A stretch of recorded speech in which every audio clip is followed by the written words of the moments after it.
तब उनका कहना था ये कि आप 8-10 लोग मोहल्ले वाले लोग अभी आ गए हो लड़ने के लिए। हाँ। ये तो लड़ने आए हो? हाँ, ऐसा उनका कहना था। आप लोग लड़ने आए हो, जब मामला बिगड़ गया तब तो पहले आप लोग 5-5 हजार रुपए करो, फिर बाकी का जो खर्चा रहेगा वो मैं दूंगा। हाँ ऐसे करके बता, चल पकड़ बात कर क्या मम्मी क्या है? मम्मी का मम्मी हाँ इसमें बोल मोहन, हेलो कैसे बोलते, ऐसे बोलते हो, ऐसे बोल, तेरे को पकड़ हेलो बोल, मम्मी कहाँ है? मम्मी कहाँ बता दे, मम्मी कहाँ बता? मम्मी हाँ कहाँ गई बता दे। मम्मी चली गई, ऊपर चली गई, हाँ छोड़ के चली गई मम्मी। हाँ बता दे, हाँ यही बैठा के चली गई। हाँ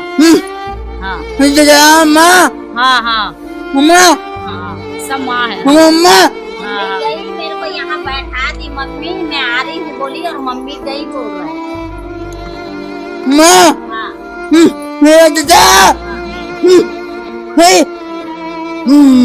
ये बच्चे की हालत है जिसकी माँ खत्म हो गई है। शायद आयुष्मान में एडमिट हुआ नहीं हुआ सर, दूसरे अस्पताल के बारे में मैं नहीं बता सकता। अगले दिन नेक्स्ट डे मॉर्निंग उनके बेटी कोई थी, वो फ़ोन करी मेरे मैनेजर को कि सर यहाँ पैसा लग रहा है, पैसा दो। तो बोले, मेरे मैनेजर बोला आपका तो आयुष्मान में इलाज होगा। मैं बोल दिया हूँ क्यों पैसा लगेगा? नहीं यहाँ आयुष्मान में नहीं कराएंगे, हम लोग कैश में कराएंगे बोल के। तो मैनेजर बोला अरे पैसा जब यहाँ नहीं था, हम लोग 1-1.5 लाख जब यहाँ खर्चा किए, पैसा नहीं था, तो वहाँ जाने के बाद पैसा निकल गया क्या? ऐसा करके बोला। तो क्या हुआ क्या नहीं वो भी मैं डिटेल नहीं जानता, क्योंकि वो थर्ड पार्टी की बात है। और फिर उसके बाद पेशेंट 16 तारीख को एक्सपायर हो गई करके बोल रहे हैं। जब ये लोग पहुंचते हैं तो बेड नहीं है बोला जाता है, उसके बाद में और कोई दूसरा मरीज पहुंचता है तो उसको बेड उपलब्ध कराया जाता है, उसको बेड मिल जाता है। तो क्या हॉस्पिटल की बड़ी ये लापरवाही है या किसी नेता मंत्री का सोर्स लगाना पड़ेगा गरीब लोगों को? और गरीब का पहचान कहाँ कहाँ तक रहेगा, ये बड़ा सवाल है और सरकार को इस पर काम करना चाहिए। जो अभी आपके हॉस्पिटल के ऊपर आरोप लग रहा है संगीता सोनवानी का, जिसमें बताया जा रहा है कि मृत्यु हो गई है हॉस्पिटल के कारण, हॉस्पिटल की लापरवाही के कारण। ऐसा कोई लापरवाही नहीं आपका क्या? ऐसा कोई लापरवाही उस केस में बिल्कुल नहीं हुआ सर। खबर राजनीति की, सच्चाई घटना की, चर्चा धरोहर की। संदेश भारत, नजर हर खबर पर। नमस्कार, जय जोहार, जय छत्तीसगढ़। आप संदेश भारत देख रहे हैं। अभी हम लोग कचना रायपुर के BSUP कॉलोनी में पहुंचे हुए हैं, क्योंकि एक हॉस्पिटल की लापरवाही की वजह से महिला की मृत्यु हो जाती है। परिवारजन हैं, उन लोग से बातचीत करने का प्रयास करेंगे कि क्या है पूरा मामला और ये जो परिवार के लोग हैं वो लोग क्या चाहते हैं। बातचीत करने का हम कोशिश करेंगे। क्या नाम है भैया आपका? जी रमेश पाल बोल रहा हूँ मैं। जी, क्या हुआ था मामला बताइए। मामला ऐसे था कि ये हमारी जो संगीता सोनवानी है जी, ये इसका पेट में दर्द था और दर्द की वजह से डॉक्टर सागर हॉस्पिटल में ये चेक करने गई। सागर हाँ, सागर हॉस्पिटल में। वहाँ पर इनको बोला गया कि आपके बच्चेदानी में प्रॉब्लम है, उनका ऑपरेशन करना पड़ेगा। वो ऑपरेशन उन्होंने करवा ली। कब लेकर गए थे और कितने समय बाद में बच्चेदानी का प्रॉब्लम? ये 17 तारीख को एडमिट हुई थी, 19 जून को इनका फर्स्ट ऑपरेशन हुआ। ऑपरेशन होने के बाद में 2 दिन बाद इनको डिस्चार्ज करके भेज दिया गया घर में। ऑपरेशन जब हुई तो उससे पहले सोनोग्राफी हुआ था कि नहीं हुआ था? अब ये पता नहीं, क्योंकि वो अकेली थी घर में, खुद से जाके अपना ट्रीटमेंट करा रही थी। इसका हमको कोई जानकारी नहीं था। जब ऑपरेशन होने के बाद में जब आया वो यहाँ पर तो हमको पता चला कि इनका ऑपरेशन हुआ, बच्चेदानी का ऑपरेशन हुआ करके। फिर उनको वो ड्रेसिंग के लिए बुलाया गया। 2 दिन ड्रेसिंग के लिए आपको आना है। 2 दिन उनको ड्रेसिंग के लिए बुलाया गया। गए भी हैं ये लोग साथ में, अपने पति के साथ में गए हैं ऑटो में बैठ के ड्रेसिंग के लिए। उसके बाद में फिर ये फिर से वो दर्द कम नहीं हुआ, तो तीसरे चौथे दिन जाके फिर वहाँ पर मैं बताया कि भैया दर्द कम नहीं हो रहा है उसी हॉस्पिटल में। अब भाई जहाँ से कराया इलाज वहीं दिखाएंगे ये, है ना, दूसरे डॉक्टर के पास तो जा नहीं सकते। तो फिर से उनका पता नहीं किस चीज का ऑपरेशन कर दिए। अब उसकी जानकारी हमको पहले किस चीज का ऑपरेशन? पहले बच्चादानी का ऑपरेशन हुआ था। भाई आप बच्चादानी वहाँ से निकाल के ऑपरेशन कर दिए, सेकेंड टाइम जब दर्द हुआ था आपका, तो फिर वो किस चीज का ऑपरेशन कर दिए जिससे दर्द कम हो? आपके जानकारी में जो पहले जो बच्चादानी का जब ऑपरेशन किया गया तो कितना पैसा लिए थे सागर हॉस्पिटल के? हाँ, उसमें एक कहने सागर हॉस्पिटल में ये था कि 23,000 रुपया इन्होंने दिए थे कैश और स्मार्ट कार्ड जमा कर दिए थे उन्होंने। बाकी पैसा उसमें से कट जाएगा करके, आयुष्मान कार्ड से बाकी पैसा कट जाएगा, ऐसा करके उन्होंने जमा ले लिया और कैश उन्होंने 23,000 रुपये इनसे लिया। अब वो सेकेंड टाइम ऑपरेशन के बाद में फिर वो 4 दिन अपने पास में रख लिया। जब मामला बिगड़ गया तब उनको रिफर कर दिया एम्स में। एम्स में। क्या बोला गया एम्स में? एम्स में अब वो रिफर कर दिया हमको। आधी रात को उस बच्ची का फोन आया संगीता का कि बोले भैया आप लोग जो भी मोहल्ले वासी हो, आप लोग रात को 3:30 बजे फोन लगाई हमको कि बोले आप लोग देखने आ जाओ मेरे को, मेरे से जो भी मोहल्ले वाले से किसी से लड़ाई झगड़ा हुआ होगा तो मेरे को माफ कर देना। ये ऐसे रो रो के उसने हम पूरे ब्लॉक वाले को फोन किए। ये अंतिम समय था ऐसा? हाँ, ऐसा उसको शायद हो सकता है कि एहसास होगा कि फिर हमको बुलाया। हम सुबह गए एम्स में, पूरे यहाँ से ब्लॉक वाले लोग 2-3 ऑटो करके जो भी गए देखे। अब एम्स में डॉक्टरों का ये कहना हुआ कि भाई मतलब इस तरीके से आप लाए हो तो यहाँ पर बेड नहीं है हमारे पास में, हम इसको मेकाहारा रिफ़र कर रहे हैं क्योंकि हमारे पास में बेड नहीं है। अब इसका ट्रीटमेंट जो होगा मेकाहार में होगा। जब एम्स हॉस्पिटल में जब आप लोग गए तो डॉक्टरों के द्वारा क्या बोला गया? सीरियस कंडीशन है बोला गया है, नॉर्मल है, क्या कुछ बात? नहीं, ऐसे तो बोला नहीं गया है कि कंडीशन के बारे में। कंडीशन तो यही बोला कि सीरियस है और हमारे पास में बेड नहीं है। ऐसा बोल के हमको जो मेकर है सर वहाँ पे, लेकिन बेड दिया नहीं गया है वहाँ पे। मंत्री मिनिस्टर लोग के लिए तो यार पूरा बेड की सुविधा रहती है। पर्सनल बेड नहीं दिया है। बेड था जो पहले आया था ना, वो था संगीता, उसके बाद जो आया ना उसको बेड मिल गया। अच्छा। उसको वहाँ लेके गए लेकिन उसको कोई लिया नहीं गया है। अच्छा, आपकी मिसेस जितना टाइम वहाँ पहुंची, आपकी धर्मपत्नी, तो उसके बाद में और कोई मरीज गया उसको बेड मिल गया? हाँ, उसको बेड मिल गया। और इसको ये बोल दिए रात भर और दिन भर पूरा तड़पी है वो दर्द में। मैं डॉक्टर को ना 10 बार जाके बोलता था तो एक बार इंजेक्शन लगाता था तो उसको थोड़ा से 10-15 मिनट थोड़ा को आराम मिलता था उसको। काबर कि वो पूरा पैर वार सूज गया था, एक ही पैर सूजा था, एक पैर थोड़ा सही था। वहाँ से फिर उसके बाद फिर वो बोले दूसरा दिन फिर बोले, फिर हाफ टाइम हुआ ना, हाफ टाइम में फिर लिख के दिए डॉक्टर वहाँ का। मैं डॉक्टर को पूछा कि भाई इलाज क्यों कर, तो ये डॉक्टर बोले, वहाँ का नाम नहीं बताया मेरे को, वहाँ बोले कि इतना बिगाड़ का दे चुका है तो हम क्या करेंगे, वो डॉक्टर से बात करो। कौन बिगाड़ के दिया है बोलो? मतलब ये वाला डॉक्टर सागर हॉस्पिटल, वो पूरा बिगाड़ दिया था पूरा। ये देखेंगे ना तो ये वाला जो चीज था ना वो पूरा बिगड़ गया हुआ था, पूरा खराब हो गया चुका था। वो चमड़ी वमड़ी इधर का सब पूरा बिगड़ गया था। गरीब लोग रहते हैं। अभी मैं राजधानी रायपुर में खड़ा हूँ और गरीब लोगों का आवाज कौन सुनेगा? सरकार बड़े बड़े दावा करती है कि आयुष्मान कार्ड से इलाज हो रहा है। जब सरकारी हॉस्पिटल में, जब सेंट्रल हॉस्पिटल पहुंचते हैं तो ये जो पीड़ित परिवार के जो लोग हैं उनके द्वारा साफ तौर पर ये बताया जाता है कि जब ये लोग पहुंचते हैं तो बेड नहीं है बोला जाता है। उसके बाद में और कोई दूसरा मरीज पहुंचता है तो उसको बेड उपलब्ध कराया जाता है, उसको बेड मिल जाता है। तो क्या हॉस्पिटल की बड़ी ये लापरवाही है या किसी नेता मंत्री का सोर्स लगाना पड़ेगा गरीब लोगों को? और गरीब का पहचान कहाँ कहाँ तक रहेगा, ये बड़ा सवाल है और सरकार को इस पर काम करना चाहिए। सरकार क्यों गरीब जो लोग हैं उसका क्यों सूद नहीं ले रही है? बातचीत और करेंगे हम लोग क्योंकि इन लोग का पूरा बात सुनना जरूरी है।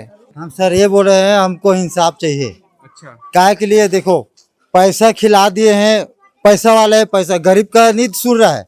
पैसा वाला पैसा खिला दिया है, पैसा खिला के बाद वो अपने बस में आ गया है, ठीक है। पैसा खिला के पुलिस वाला भी कोई एक्शन नहीं लिया है, ठीक है। अब हमको इंसाफ चाहिए। जब बालाजी हॉस्पिटल की बात आती है तो वहां जब आप रिफर किया गया, अंबेडकर हॉस्पिटल भी गए थे तो वो अंबेडकर नहीं गए? हमने ये बोला कि जब एम्स में जब डॉक्टर बोले कि हम इनको मेकाहारा में रिफर करेंगे तो हमने ये बोला कि भाई हम मेकाहारा नहीं जाएंगे। अच्छा। क्योंकि मेकाहारा की स्थिति वैसे ही खराब थी। तो मैं 2011 में स्वयं वहाँ से भग के आया हूँ और प्राइवेट को दिखा के अपना इलाज करवाया। तो स्थिति मेरे को पता थी, इसलिए मैंने इनको बोला कि भाई मेकाहारा हम नहीं जाएंगे, हम जाएंगे खमारडी थाना, सागर हॉस्पिटल के खिलाफ कंप्लेंट करेंगे। ठीक है। तो हम ये आ गए खमारडी थाना। वहाँ पर पुलिस द्वारा इनको आश्वासन दिया गया है कि पहले आप जाओ डॉक्टर सागर से बात करो, अगर वो एडमिट नहीं करता है तो हम एक्शन करेंगे। बात यहाँ तक हो गई। अब ये चले गए पेशेंट को लेके डॉक्टर सागर के यहाँ। डॉक्टर सागर के यहाँ ये बोला गया कि भाई हमारे यहाँ इससे ज़्यादा मशीन इलाज करने की हमारे पास में नहीं है, तो आप इसको जहाँ एडमिट करना चाहोगे वहाँ एडमिट कर लो, उसका जो भी खर्चा रहेगा हम वहन करेंगे। सागर हॉस्पिटल में ऐसा बोला गया। किसके द्वारा बोला गया? उनके मैनेजर के द्वारा बोला गया। कौन है मैनेजर वहाँ का? जानकारी? मैनेजर का नाम पता है? आपके जैसे चश्मा लगाए रहता नाम जानकारी में नहीं है। तो वो मैनेजर, ये जो भैया सागर हॉस्पिटल है वो वहाँ जो है सोनोग्राफी का भी मशीन वशीन है कि नहीं है वहाँ? अब ये तो पता नहीं हमको मशीन, हाँ, क्योंकि अंदर हम गए नहीं अंदर तक मैं, जो उनका जो भी देखना है मशीन वशीन, तो उन्होंने यही आश्वासन दिया कि भाई हमारे पास में इससे ऊपर का इलाज, हमारे पास मशीन वगैरह नहीं है, तो आप इसको जो भी प्राइवेट हॉस्पिटल में दिखाना चाहते हो दिखा लीजिए, खर्चा वहन हम करेंगे। अब खर्चा वहन करने की जब पारी आई, पहले दिन तो इन्होंने जो हाथ में रखा था 10-12 हज़ार जो भी लगा दिया दवाई के लिए। अब बात आई एडमिट करने के बाद, जो डॉक्टर पैसे की मांग करते हैं यहाँ पर में 60,000 जमा करने को बोला गया। जब 60,000 जमा करने को बोला गया तो हमने बोला भाई सागर के मैनेजर को कि भैया आप पैसा दो जो आप बोले थे देने के लिए, तो उन्होंने साफ इनकार दिया कि हम पैसा नहीं दे पाएंगे, आपको जहाँ जाना है जैसे करना है आप करिए। एविडेंस है आपके पास में जो बातचीत हुआ, वीडियो है, आइडियो कुछ ऐसा? बुटीका अपना जो बना के जो पैसा वाला जो बातचीत हुआ था सागर हॉस्पिटल, हमारे किसी एक लड़के के पास में उसका वीडियो है। हाँ, तो वो चीज हम लोग को प्रोवाइड जी बिल्कुल, वो मिल जाएगा आपको, ये बोला गया। और गलती हमसे ये हो गई कि हमने उनसे लिखित तौर पे कुछ नहीं बोला, अच्छा, वो मुखौती जो बोलना था बोल दिए, इसीलिए उनका मुकरने का कारण भी यही है। अच्छा, ये उनके कहने का ये था कि जब ये अकेली थी, ये मतलब ये जब गई थी ना, तो ये बोल के गई थी सागर हॉस्पिटल में कि मेरा आगे पीछे कोई नहीं है, मैं अकेली हूँ, ये बोल के वहाँ पर मैं ट्रीटमेंट कराई, इलाज कराई जी। अब वो डॉक्टर सागर के यहाँ जब हम पेशेंट को लेके के जब मामला बिगड़ गया, तब उनका कहना था ये कि आप 8-10 लोग मोहल्ले वाले लोग अभी आ गए हो लड़ने के लिए। हाँ, ये तो लड़ने आए हो? हाँ, ऐसा उनका कहना था, आप लोग लड़ने आए हो, जब मामला बिगड़ गया तब तो पहले आप लोग 5-5 हज़ार रुपये करो, फिर बाकी का जो खर्चा रहेगा वो मैं दूंगा, ऐसा उनका कहना था मैनेजर का। और उन्होंने एडमिट करते समय उनका मैनेजर साथ में गया था ना, उनका मैनेजर साथ में बालाजी गया था, एडमिट करा के आया है। अब इतना तो भरोसा हम कर ही सकते हैं कि भाई आप हमारे साथ जा रहे हो एडमिट करने के लिए, तो हम इतना तो भरोसा कर सकते हैं जब आप हमारे साथ एडमिट करने जा रहे हो तो। अब उसके बाद क्या बोलेगा क्या करेगा वो तो हम भी नहीं जानते। क्या बोले दादी? उस समय वो बोला भी, जब गया ना साथ, तो बोला जो भी खर्चा आएगा मैं करने को तैयार हूँ, बोला वहाँ हॉस्पिटल में। उसके बाद जब हम हॉस्पिटल में उसको एडमिट किए और खर्चा लगा वहाँ पे, तो उसको फोन किए हमने कि ये खर्चा लग रहा है, तो आपका क्या बोल रहे हो बताओ। तो वो तो साफ मुकर गया, बोलता है मैं पैसा नहीं दे सकता, सिर्फ जो कार्ड में बनेगा मैं वही करूँगा। तो तुम लोग डॉक्टर को जाके हाथ पैर जोड़ो, विनती करो, हम गरीब इंसान हैं, हम कहाँ जाएंगे, ऐसे वैसे वहाँ बोलो थोड़ा, तो तुमको डॉक्टर वहाँ मदद कर देगा, ऐसे करके वो बोला। तो मैं बोली आप मदद नहीं करोगे, सिर्फ वो मिला के एकदम अचानक आप फेंक दिए सर, तो हम कहाँ से इलाज के लिए इसका पैसा लाएंगे। जो मृतक है उनके परिवार में कौन कौन रहते हैं? ये इनका, हाँ। उसके परिवार में सिर्फ एक लड़का रहता है और उनका पति रहता है और मेरी बहन, बस 3 जने यहाँ रहते हैं। मैं आती थी हमेशा उनसे मिलने, मैं उनकी बड़ी बहन हूँ मैं। हाँ, तो मैं उनके यहाँ आती थी हमेशा, दोनों टाइम आती थी, सुबह शाम आके मिल के जाती थी मैं। हाँ, जो लड़का है उसका जो खत्म हो गई है, उसका जो बच्चे लोग हैं उसका मानसिक संतुलन ठीक नहीं है? वो एकदम खराब है सर, देख रहे तो हो सर आप, एकदम वो, हाँ, वो बिल्कुल ना बोल सकता ठीक से, ना कुछ कर सकता ठीक से, सिर्फ माँ माँ बोलते घूमते रहता है वो। इन लोग का प्रमाण पत्र बना है, जो विकलांगता प्रमाण पत्र ये तो मैं है, हाँ हाँ। मिलती है पेंशन की? नहीं मिलता, हाँ नहीं मिलता, नहीं कुछ नहीं मिलता है, पेंशन वेंशन कुछ नहीं मिलता है, लेकिन पेंशन मिलना चाहिए, लेकिन सब चीज बना हुआ है, लेकिन सरकार कोई इसके लिए कुछ किए नहीं है। बताओ, सब जगह घूम फिर के किए हैं, लेकिन मगर कुछ हुआ नहीं इसके तरफ से। अब आगे क्या कार्रवाई चाहते हैं आप यही कीजिए कि मेरे बच्चे को इंसाफ मिले, इसको रहने को सुविधा मिले, इसको खाना खर्चा दे, वही हॉस्पिटल ही देगा उसको, बस यही चाहती हूँ, ताकि कोई भी, हाँ, क्योंकि मेरा बच्चा कहाँ खाएगा, और जो इसको रखेगा तो उसको तो खाना होना ना, इसको संभालेगा तो वो तो भाई खाना होना ना उसको, इसको देखेगा जो। तो मेरे को यही इंसाफ चाहिए कि जो भी मेरे बच्चे को रखेगा, मेरे को मेरे बच्चे का खाना खर्चा चाहिए इसको। ये गरीब परिवार है, इनके दर्द को जो है दिखाना बहुत जरूरी है, और संदेश भारत जो है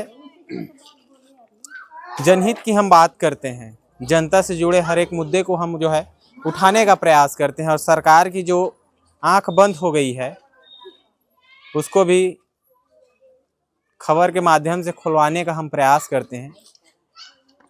और बड़ी आरोप जो है सागर हॉस्पिटल के ऊपर भी लगाया गया है। हालांकि हम हॉस्पिटल जो प्रबंधन होंगे उनसे भी बातचीत करने का प्रयास करेंगे इस पूरे मामले को लेकर।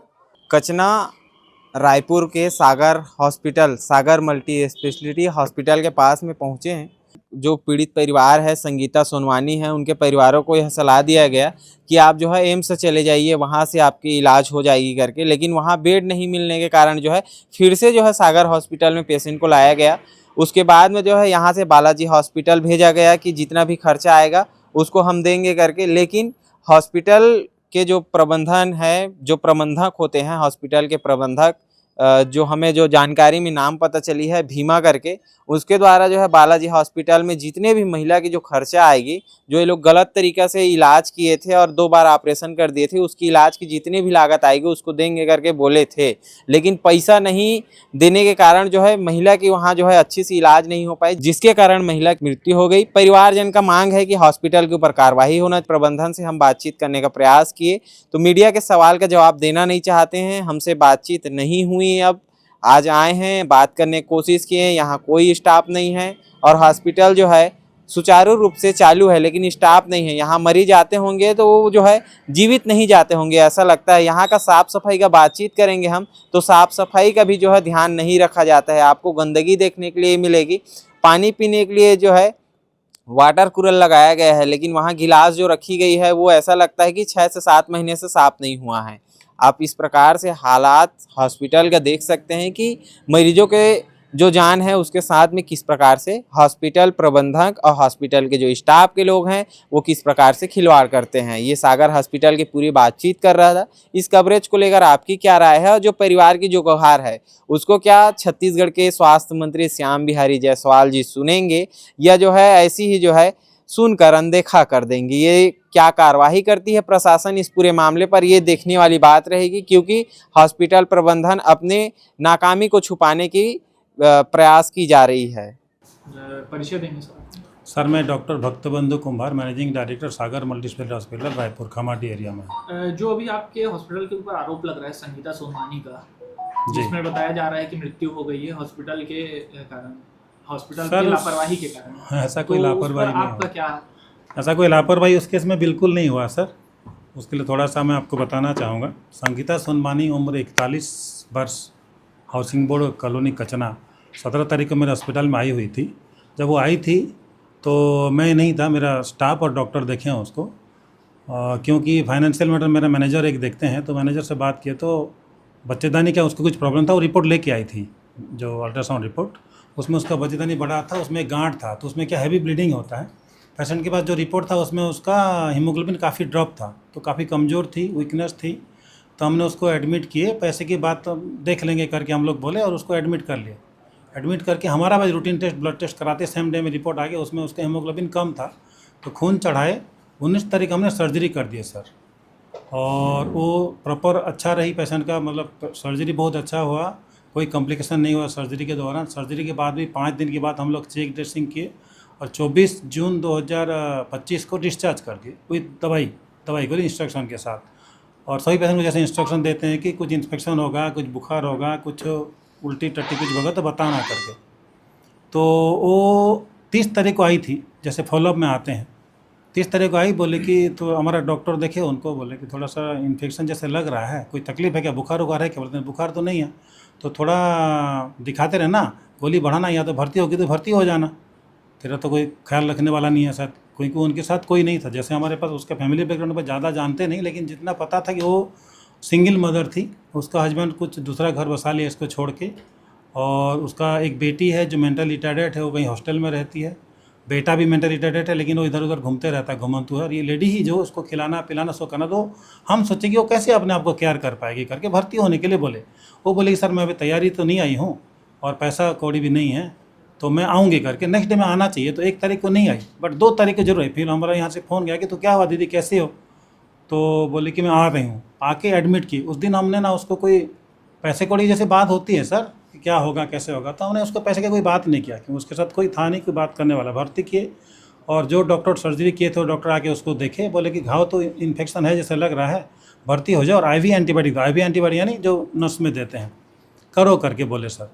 तो भर्ती किए, तो फिर उसको बुखार आया, 2 तारीख एडमिट हुई, 3 तारीख को उसको बुखार जब आया तो हमने एंटीबायोटिक को अपग्रेड कर दिया। जो हमारा ट्रीटमेंट प्रोटोकॉल है स्टार्ट किए एंटीबायोटिक से, मैं लिखित में दिया हूँ उनको। उसके बाद थोड़ा अपग्रेड करके रखे 2 दिन में, उसमें भी बुखार तो सबसाइड हो गया, लेकिन इन्फेक्शन का ग्रेड होता है ब्लड में देखते हैं हम लोग, बढ़ते जा रहा था। तो हमारा जो डॉक्टर्स टीम बोला कि इनको जो इन्फेक्शन है अंदर उसको साफ़ सफाई कर देते हैं, उसको हम लोग डिब्राइडमेंट बोलते हैं, जो गंदा चीज़ रहता है उसको निकालने के लिए डिब्राइडमेंट कर देते हैं, फिर ठीक हो जाएगी करके। डिब्राइडमेंट किए तो थोड़ा एक्सटेंसिव वुंड था उसका, थोड़ा ज़्यादा साफ़ करना पड़ा। साफ़ करने के बाद उसको दवाई गोली पूरा दिए, एंटीबायोटिक और बढ़ा दिए, 3-4 एंटीबायोटिक कवर पूरा दिए जितना रिक्वायर्ड था उसको। उसके बाद अगले दिन देखे तो काउंट फिर बढ़ा। फिर हमारे टीम बोले कि एक आईसीयू के स्पेशलिस्ट डॉक्टर को बुला के दिखाते हैं। ये सब के दौरान मेरे रिलेटिव से कभी बात नहीं होती थी, आते थे, देखते थे, जाते थे, और पेशेंट को सब बात पता था कि क्या क्या उसके साथ हो रहा है करके। दवाई बढ़ा दिए, इंजेक्शन लगा दिए। फिर वो बोला कि एक मशीन आती है, मशीन लगा दो तो घाव को हमेशा ऑटो हील करते रहेगा, गंदा चीज़ बनने नहीं देगा करके। वो भी लगा दिया, हम एक्स्ट्रा चार्ज देके कंपनी से मंगा के लगाए। बट इतने होने के बावजूद भी पेशेंट का इंप्रूवमेंट नहीं दिख रहा था sir. Improvement in the sense patient खा रही थी, पी रही थी, आ रही थी, जा रही थी, घूमना फिरना सब था। इन्फेक्शन 100 बढ़ते जा रहा था। हम जानबूझ के तो उसको तो छुट्टी जाके यहाँ जाओ जा नहीं बोल सकते हैं, लेकिन जब उसका इतना देने के बावजूद भी, मतलब हाई सर, मैं पहली बार 5 साल की हिस्ट्री में, राजेश वर्मा मेरा केमिस्ट है, राजेश वर्मा को आप कभी भी पूछ लेना ऐसे कैजुअल कि इतना हाई एंटीबायोटिक नहीं मंगाया था मैं, ज़रूरत नहीं पड़ती थी मुझे, वो भी मंगाया मैंने उनको, तुरंत वो दिए, वो भी लगाता था। तो हाई एंटीबायोटिक देने के बावजूद भी पेशेंट का इन्फेक्शन कंट्रोल नहीं हो रहा था। घाव तो मशीन लगा था तो हमको नहीं पता अंदर क्या चला है, बार बार खोलने के लिए भैक मशीन।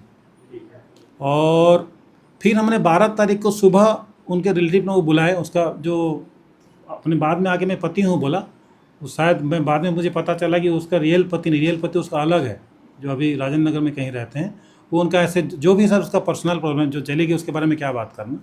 तो वो आके बोला कि तो ठीक है भाई, पति है तो अच्छा कर। उसमें बिठा, इस चैम्बर में बात किया, उसके वाइफ से मिलाया, और उनको मैं बोलूँगा बेटा मैं इतना जितना करना था किया। 5 दिन में, अभी ऑपरेशन के बाद 5 दिन पहले 10 दिन में मैनेज किया, सब कुछ दिया जितना देना चाहिए, और उन इम्प्रूवमेंट नहीं हो रहा है, इन्फेक्शन का नहीं हो रहा है। तो सर कैसा करें? बोले तो कहीं भेजना चाह रहा हूँ मैं, क्यों मेरे पास जितना होना था इतना दिन देखने के बाद नहीं हो रहा, तो क्या करें?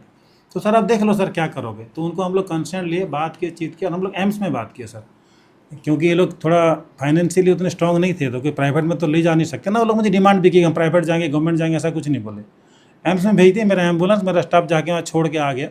एम्स वाले उनको अगले दिन बोले कि यहाँ बेड अवेलेबिलिटी नहीं है और आप मेकाहारा चले जाओ सरकारी में। तो ये लोग मेकाहारा नहीं जाके उनको नज़रअंदाज करके फिर सागर में आ गए। सागर में जिस दिन आए उस दिन हमारा मैनेजर था, संडे का सेकेंड हाफ की बात था, तो वो पेशेंट बालाजी गया। तो मेरा मैनेजर उनको बोला कि बालाजी जाओ, मैं आपका इलाज करा दूँ। हमारा उनके साथ सिंपैथी जो है वो सिंपैथी वहीं तक था कि नहीं हम यहाँ तक किए, आपको वहाँ भी करेंगे, आप जाओ। वहाँ जब गए तो शायद आयुष्मान में एडमिट हुआ नहीं हुआ सर, दूसरे अस्पताल के बारे में मैं नहीं बता सकता। अगले दिन नेक्स्ट डे मॉर्निंग उनके बेटी कोई थी, वो फ़ोन करी मेरे मैनेजर को कि सर यहाँ पैसा लग रहा है, पैसा दो। तो बोले, मेरा मैनेजर बोला आपका तो आयुष्मान में इलाज होगा। मैं बोल दिया हूँ क्यों पैसा लगेगा? नहीं यहाँ हम आयुष्मान में नहीं कराएंगे, हम लोग कैश में कराएंगे बोल के। तो मैनेजर बोला अरे पैसा जब यहाँ नहीं था, हम लोग 1-1.5 लाख रुपये यहाँ खर्चा किए, पैसा नहीं था, तो वहाँ जाने के बाद पैसा निकल गया क्या? ऐसा करके बोला। तो क्या हुआ क्या नहीं वो भी मैं डिटेल नहीं जानता, क्योंकि वो थर्ड पार्टी की बात है। और फिर उसके बाद पेशेंट 16 तारीख एक्सपायर हो गई करके बोल रहे हैं। संदेश भारत, नजर हर खबर पर।